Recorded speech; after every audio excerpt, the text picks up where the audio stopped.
Well, not really. Okay, so my question is... You are seeing the channel's body, you're not seeing mine. Very true. Numbers. Numbers, vibrations, Exactly. proportions, ratios. What brought me here? Yes. I see them all the time. Yes. It's your synchronistic markers. What do they mean? They let you know when you are in the appropriate vibration of your true self. They're like road signs, a road map. Okay. You're using them as markers to let yourself know you are still on the vibrational path that you prefer to be on at that moment. At that moment. Thus, then, the idea is that whatever the vibration feels like at that moment, that's the vibration to explore. That's where the information lies that you need. Yes? Yes. All right. Does that answer your question? It's not a big mystery, you know. To a degree. Yes. Well, so after I started listening to your videos, yes. Connecting more to my higher self, yes. Listening more, yes. How can I connect more to that physically? Well, are you following the entire formula for acting on your highest joy?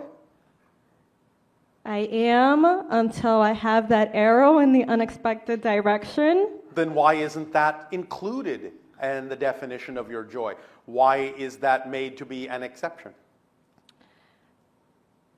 It's not that it's an exception, it's just that it throws me off. So what? You're right, so what? Isn't that part of the idea of having surprises in life? You don't want your life to be boring, right? Definitely not. Well, then welcome the unexpected direction changes. That's what it's all about. Yes? Yes. Well, then include it in the definition of your joy, because you are making it an exception, or it wouldn't throw you off. You would recognize it as a change of direction that serves you. You wouldn't have a question about it at all if you weren't defining it in some way as something different from your joy. You're saying it doesn't belong there somehow, but it does. Okay. It's just that when I'm led by my emotions, yes, it throws me off, and then but your emotions are there to get in touch with what beliefs generate them. Remember, belief comes first. You cannot have an emotion without believing something to be true first. So if you're having a certain emotion, it's telling you you have a belief that generated this. If you don't prefer the feeling and you don't prefer the belief, find out what you would have to believe is true about yourself in that circumstance in order to generate that feeling. Then change that belief if you don't prefer it. Okay. So use the emotion to find out what the belief is.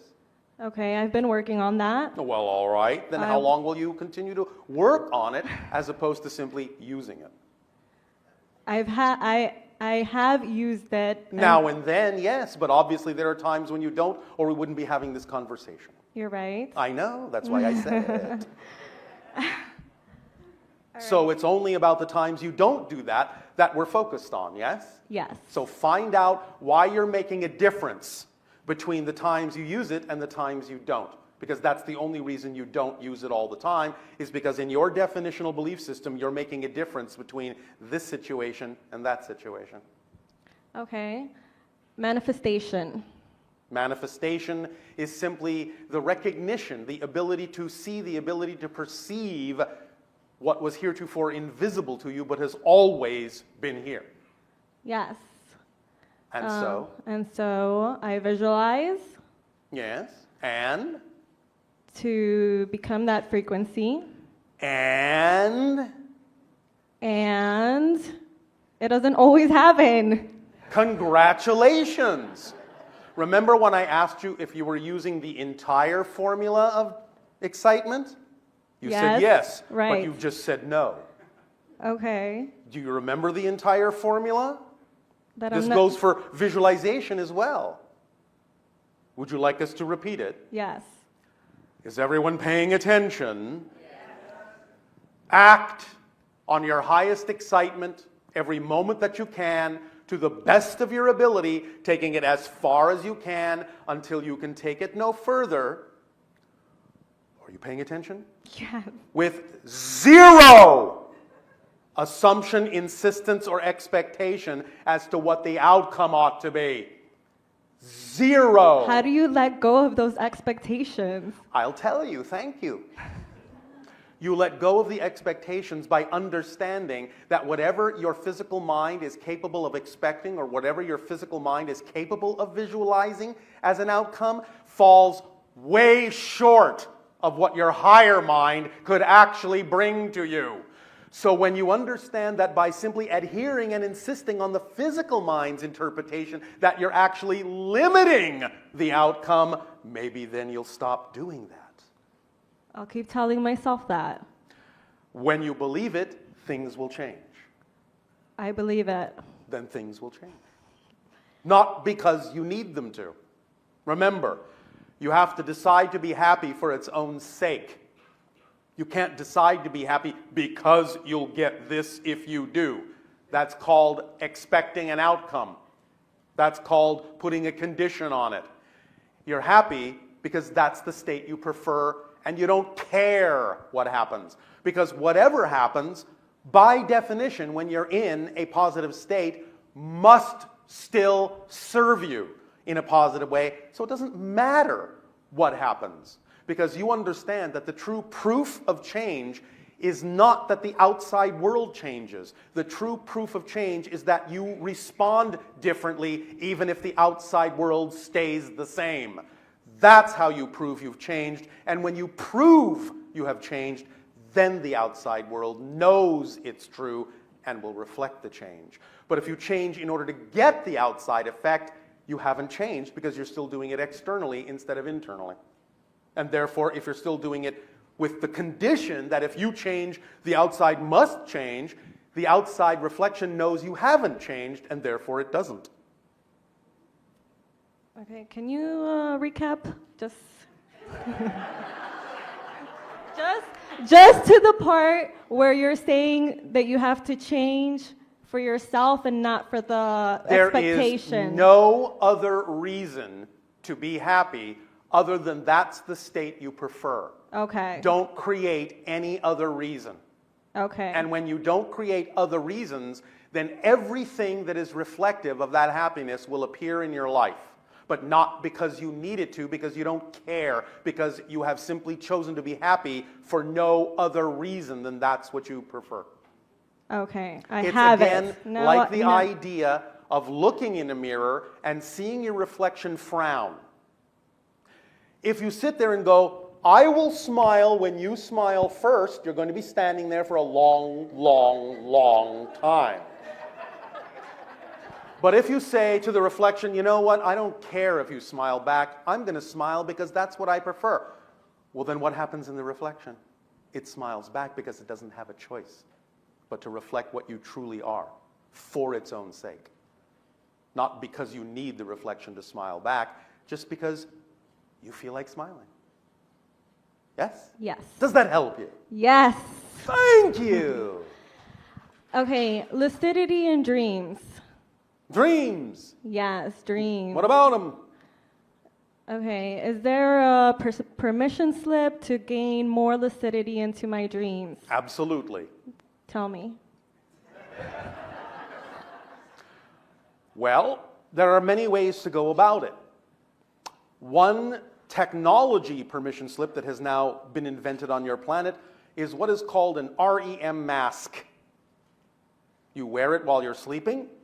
It generates a flash of light in such a way as to remind you, because the light enters the dream, and the light reminds you that you're dreaming. So then, if you allow yourself to remember that that's what the light means, you'll wake up in the dream. You'll be lucid. And at that moment, you can actually send a signal back to the mask to stop flashing so it doesn't interrupt you. So, look it up. All right? Thank you. Thank you. Okay, one more. Now one more. Okay. Okay, can you tell me about the energy centers in the chakras? Yes, I can, but not now. Okay. Fine. Thank you. All right. Bye.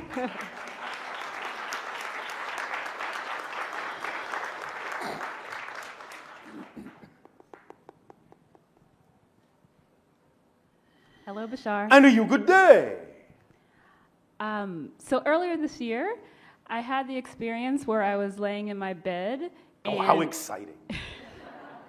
and feeling like there was a distinct presence at the foot of my bed A distinct presence. that was sort of swaying me back and forth to where I was sort of being pulled out of my body. That's what it felt like. And that's when my mind started traveling to other places and I was experiencing other things. All right, well, so far this all sounds pretty normal. And every time I would come back into my body, I'd go back out again. But the last time, it felt like I was being pinned down. Yes. And that became very scary for me. Oh, so I all tried right. to wake myself up. Yes, Can you help me understand what? Well, there are that's many about? things that can be going on there. If you are, in that sense, actually allowing yourself to shift out into other dimensions, sometimes the idea is that when you want to stop doing that, you have to throw a switch in the amygdala of your brain to paralyze your body. Do you understand? Yes. Because then you are, in some senses, forcing yourself to remain in one particular modality, one particular frequency. Now, there are beings that know how to do this when taking you from one dimension to another, and it can feel like you're being pinned down, so to speak. But it's really just flipping a switch in your amygdala. And this is what happens for most people on your planet also when you dream. Because if that switch didn't paralyze you, you would act out your dreams. This is what happens with sleepwalking. The amygdala switch hasn't gone on. You understand? I do. So, there can be many different kinds of experiences you may be having that can trip that switch or give you that paralytic or pinned down feeling. Okay. Sometimes it's actually important to do that when transferring from one dimension to another so that the particular frequency you are at when you are frozen, so to speak, will remain the frequency that you're at so that it can be more precisely calibrated what dimension you're going to, instead of simply randomly flying off and finding yourself you know not where. Okay. Is there anything to be afraid of? 'Cause No. It brings up a lot of fear for me. No. The only thing you are feeling is the idea that when that happens, again, going back to the survival instinct component of your physical mind, it's going into the idea of survival instinct. It's going into fight or flight mode. It's going into the idea that it's being annihilated, that it's being controlled in that sense. You understand? Yes. But there is really nothing to fear. Okay. Again, remember, anything you will ever discover in the unknown is just more of you. Right. Even if you are dealing sometimes with what you would consider to be other entities, other beings, more often than not, those other beings, those other entities are just other versions of you in a different reality. And you're interacting with yourself. So perhaps if you feel that, the way to dispel it would be to say, howdy there. I recognize you. You understand? I do. And have a little fun with it. Play with it a little bit and see if that will help you feel a little bit more relaxed and a little bit more fluid and a little bit more flexible and a little bit more in control. Yes? Yes. Does that help you? It does. And? I have one more question. I know. So in the process of detoxifying the body, Yes. I find that many people I help, there's a synthetic sort of orange kind of sulfur residue in the body that sometimes comes from different ant drugs. Yes. Do you have any suggestions for how to move this out? Because it's really hard. What form of detoxification are you utilizing? Raw foods and herbs. All right. There's a number of places that have extremely powerful detoxification programs and regimens. We have suggested one that we guided the channel to discover to answer these kinds of questions. Is that what you have been using? Yes. All right. And you find that the residue remains? Yes. Have you done the full-length detoxification? Yes, even with people who've been doing it for a long time. Have you done the incurables program? I feel like I'm doing something very similar to the Incurables program. Such as? A similar line as American Botanicals, very comprehensive All right. line of herbal formulas. In what way are you still detecting the compound in the body? The iris reading. All right. One moment. Up the lemon juice content by a factor of 3 at least. Okay. That will help flush it out the rest of the way. It may have to go up to 10 times the amount, but somewhere between 3 and 10 times the lemon juice factor, it will help flush that out. Okay. Thank you. Thank you.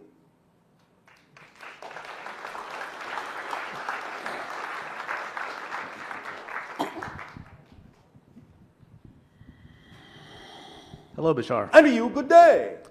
At various spots on this planet, there seem to exist gravitational and spatial anomalies. I'm talking about places like the Santa Cruz Mystery Spot, the Oregon Vortex. Yes. I'm wondering if you can tell us what this is about. Well, we mentioned this to some degree a little while ago about the idea that these electromagnetic fields on your planet are always in fluctuation and sometimes can give different values to the geomagnetic field, the electromagnetic field, especially when they overlap or reinforce each other. Look at it as resonance. Look at it as standing waves. Look at it as waves reinforcing or canceling each other, and you'll have a better understanding of why some of these anomalies exist. Because there are certain balance points, shall we say, on your planet, being that it is a kind of a crystalline form, certain nexus points, whereby these overlaps may be reinforced in higher degrees of probability than other places. And thus then you may find that some of these anomalies will happen in those places more likely than others. Does that make sense? Yes, it does. Are these anomalies centered at some particular point, say under the ground, or some point that could be located via an experiment? Yes. Some of your electromagnetic sensors are somewhat sensitive enough to pinpoint these things.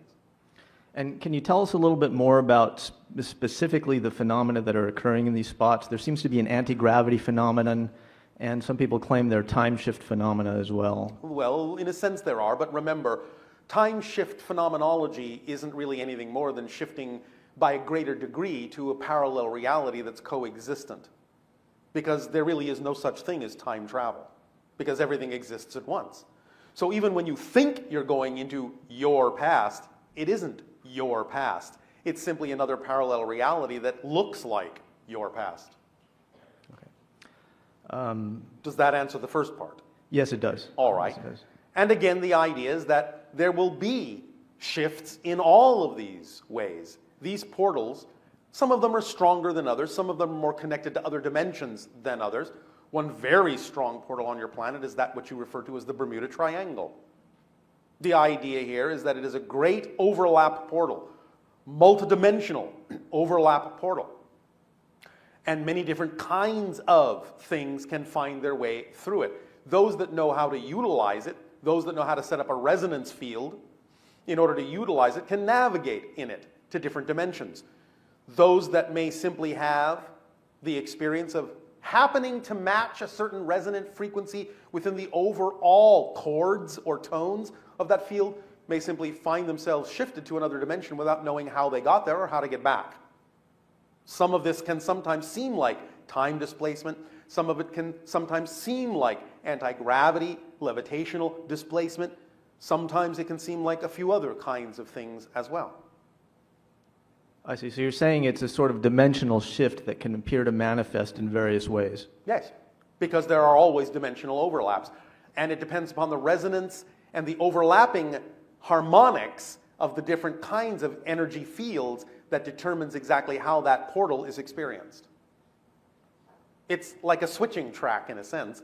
It's always fluctuating in terms of its direction, in terms of what it's connected to, in terms of what it's anchored to a great degree. Does that make sense? Yes, it does. It's really more like music than anything else. There are places where everything harmonizes and there are places where things are discordant. It's sort of like that, although that's an oversimplified definition. And sometimes it will change because these things are always fluctuating. When you can map them and understand them, you can learn to use them navigationally or in a variety of ways. You could, by finding the right frequency in the Bermuda Triangle create what might be kind of a crystalline looking glass device. This crystalline looking glass device, when pitched to the right frequency in that particular portal area, or a few other portals around your planet, would actually allow you to see images from parallel realities, including what you would think of as your past or your future, even though they are simultaneously concurrent. Does that make sense? Yeah. Now, one moment.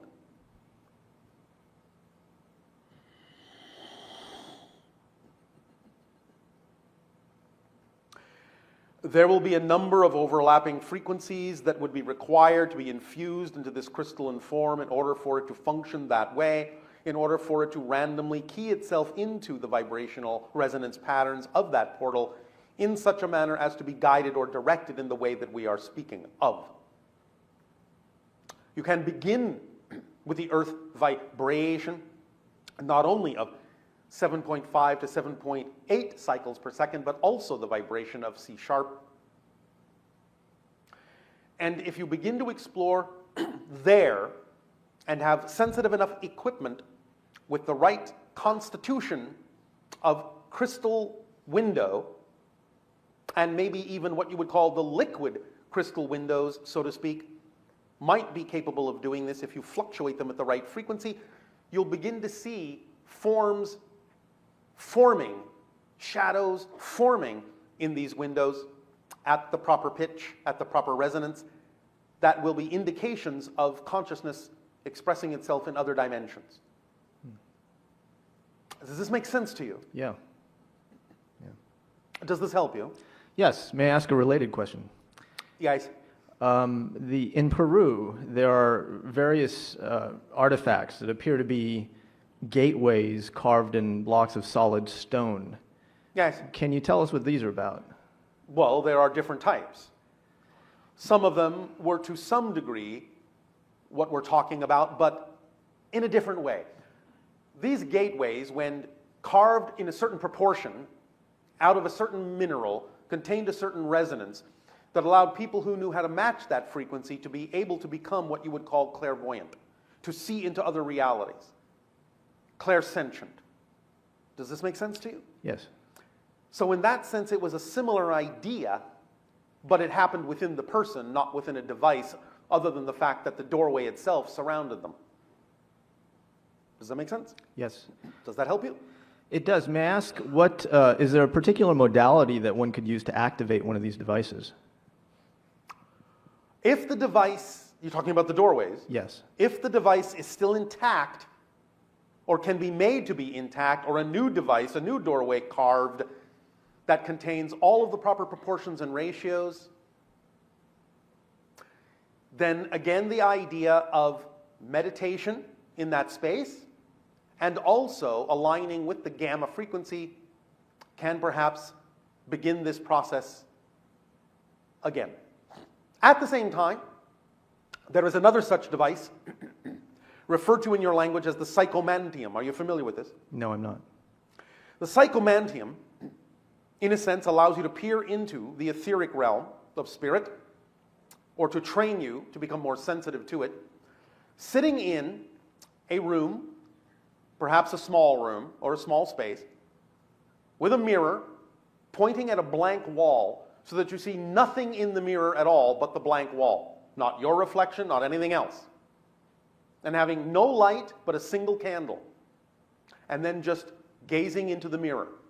This is a form of scrying, a form of crystal gazing, but it is one that is profoundly connected to vibrations within you that are connected to the spirit realm. So if you create the psychomantium in that sense, you can train yourself to see spirits in the mirror. That's another such permission slip device. Mm-hmm. All right? All right, thank you. Does this help you? Yes, indeed. Thank you. Thank you.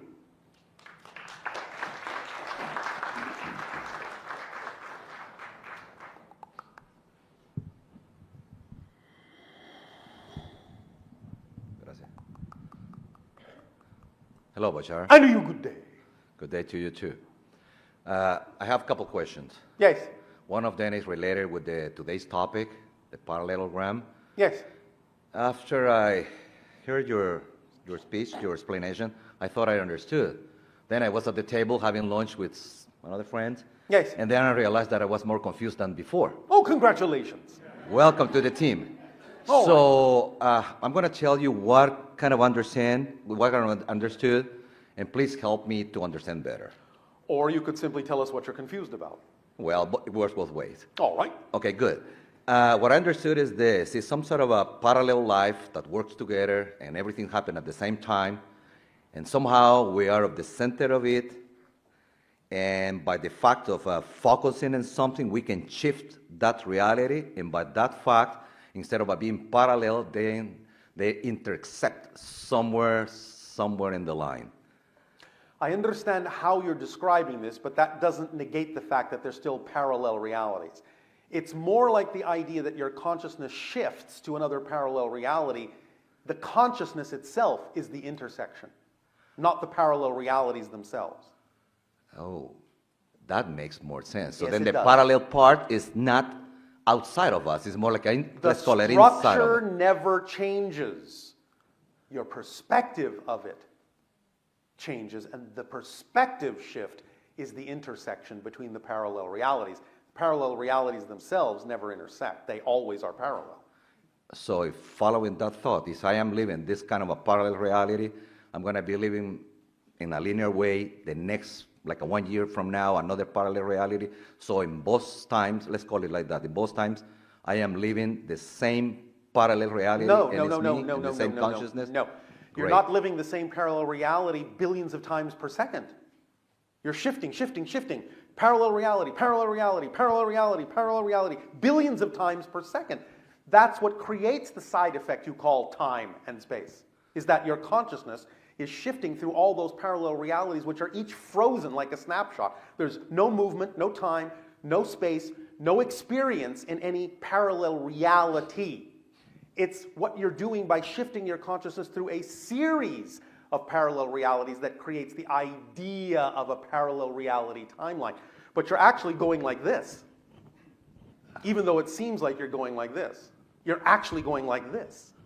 That's the frame that I couldn't get. So the center of it is our consciousness. Yes, and it averages out and creates a sense of continuity to give you a sense of linearity, but it's anything but linear. You're all over the map. And how does it work when I change my physical reality to the non-physical reality? Am I still living the There is parallel? still some degree of that, but not as much. There are certain factors that drop away that are no longer necessary. Thus, then, you can experience more parallel realities simultaneously. So then the parallel reality is more related to this earth life rather than the ethereal life? It doesn't have to be. I know it doesn't have to be, but does it work like that? It can, if that's your focus, yes. So then I can be focused in this reality as well as in my non-physical reality. So then blending both of them, I'm going to be in both places at once, or Well, you are in both places at once. No, yeah, but when I realize when I don't exist anymore in this earthly life, so then I'm going to be just in one. I'm supposed to. That's just your perspective. The body will always exist. The life will always exist because everything that exists always exists. You have to, again, look at this as frozen snapshots. If you take a photograph of yourself right now, and you put that photograph on a table. Just like the lunch. Yes, and then you take another photograph of yourself tomorrow and put that photograph on the table. Did the photograph from yesterday disappear? No, it's still on the table. All the photos exist at the same time. They don't go away. Ceasing to exist doesn't mean that the structure changes. What you're calling ceasing to exist is just changing your focus. But just because you've changed your focus to the non-physical photographs doesn't mean the physical photographs have gone away. They still exist. It's just that you're not focused through them anymore. Interesting. Make sense? Now it makes more sense. All right. Way before. That's good. Thank you for the explanation. You're welcome. I have another question that Yes. it might not be related with this. Oh, all right. We might. So anyway, We I will see. heard many times the concept of being grounded, right? When we are thinking something and we're trying to figure out what to do, the first call is you gotta be grounded, you gotta be smart, you gotta take it easy, and things like that. Oh, all right. So that makes sense, right? In any In kind. some senses, yes. All right. So kind of extrapolating this idea to the ethereal part, is it possible to have some sort of a ethereal grounding? There always needs to be grounding so that you can bring the energy of your connection to the higher non-physical mind down to earth in order to have an experience, if that's where you want to focus it. Without the grounding part, you haven't made, in a sense, a connection. You haven't made a link. It's like electricity. If there is a short circuit, you're not going to have an effect. So you have to ground the wire and bring the energy through all the way through the physical material idea if that's where you want to experience the effect of it. But what you're doing is connecting and linking to the non-physical part, and you're, in a sense, having an experience that's a blending of the two. But you have to have the grounding side, otherwise it just remains an ethereal idea. So then both groundings are connected. The earth life, the life that I'm living now, yes, gotta be grounded with the other part of me that is somewhere ethereal, non-physical, gotta be grounded. And by the fact of connecting or linking both of them, then the balance, at the end, I believe that is what is going to be, the balance in between both, call it both worlds, the earthy one and non-physical one, yes, tends to be balanced. Yes. Is that the whole concept? Yes. Kind of a complicated. Not really, it's very simple. You have the higher mind, you have the physical mind, you have the template reality in the middle. When you allow yourself to function as a whole person, you are in balance with the physical mind and the higher mind, using the template level reality to shift yourself in the direction of your highest joy. That sounds great. So it's very simple. So that means when I am in this earthly life, or whoever, I'm going to call it about myself, Yes, yes, yes. not so grounded, this is a question, am I producing something on my non-physical part that is also needs some ethereal grounding? No. The definition of the higher mind is that it is already stable unto itself. It's giving guidance to the physical mind to stabilize it, to allow it to experience what it needs to experience in a certain way. Look at this analogy. The analogy we've often give of a diver diving into the ocean. Mm-hmm. When you're standing on the boat, you're the higher mind. Now you want to project down into physical reality. So you put on the diving mask, you put on the wetsuit, you put on the air tanks, you put on the flippers. You go diving into the ocean. You dive into physical reality. You need the physical mind, the ego structure, the mask, in order to see clearly in that reality. And thus then you have grounded your experience as a higher mind in that reality. But the idea is to do it in a balanced way. You don't expect that diving mask to do anything but paint a clear picture for you. You don't give it any other tasks to do. You don't tell the mask to breathe for you. You don't tell the mask to push you through the water. That's the job of other things. So just letting the mask be the mask lets the mask do its job, and if the mask does its job, you have a very clear view under the ocean of all the fish that you would like to see. When you are done with that, you go back up to the boat, you take the mask off, you take the wetsuit off. That's like the idea of dying. Mm-hmm. You have no need anymore for that physical mind, but you still have the higher mind, which is, in a sense, from that perspective now, your whole identity. But because the higher mind has given itself the challenge, shall we say, the experience, the theme of exploration, to have this physical incarnation experience, it has created a duality within itself of the version of it that's on the boat and the version of it that's underwater. But both are there at the same time. Does that make sense? Absolutely makes sense. All right. And I will hear the recordings to make sure that it's going to be there forever. All right. That's your grounding way of balancing. Yeah. Yeah, definitely. It's easy to forget. If you say so. Remember, that's just a belief that it's easy to forget. When you know something to be true, you never forget it, because knowing and action are synonymous. It becomes part of your behavior. It becomes part of your makeup. What you know to be true, you just do. You don't have to think about it. I ask you to walk across the room. You just walk across the room because you know you can. You don't go, well, let's see. I'm going to think, now, can I walk across? Well, I don't know if I believe I can walk across the... Well, let me think about that. No, you just do it because you know you can do it. That's the idea of the balance point. The higher mind and the physical mind in balance is what you know to be true, you just do. It's one thing, it's one act. Inseparable. Yeah, I got that one right. Oh, all right. Congratulations. Thank you. Thank you. Okay, no more chance for another question. Is that a thank you bye, or No can I more have chance? Yeah, no more chance to ask you another simple question. Are we rolling dice? Are you flipping a coin? Sometimes I am. Would you like to take a coin out and flip it? I would like to ask the questions. Oh, well, all right. Then you have taken it out of the realm of chance. That means yes? That means yes. Okay, good. This is out of this context. I had some sort of, I'm going to put it in these words, some sort of a dream. And if it's and I'm not so expert in colors and things like that, but in that particular dream, Yes. I saw some sort of a purple rays or lights, big beams of color, Yes. projecting out of let's call it in the space or somewhere. Yes. And they were kind of embracing with the red and making some sort of a swirls in the black space. Yes. And at the same time, in the middle of it, some white light joined to it. Yes.